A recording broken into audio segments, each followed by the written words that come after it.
nendest kasvavad sügiseks käbid. Ja mida rohkem neid algeid, seda suurem tõenäosus on head käbisaaki meil saada.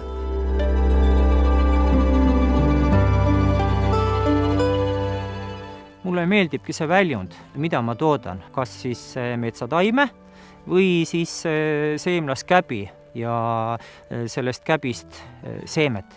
Seeme on ikkagi aluseks selle taime kasvatamiseks.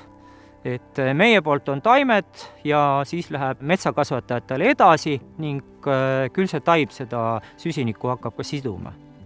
Et see on selline mõnus tunne, kui sõidad mööda Eestit ringi ja vaatad, et vaat sellest sinu kasvatatud taimest on see või see metsatukk kasvanud, et see on hea tunne.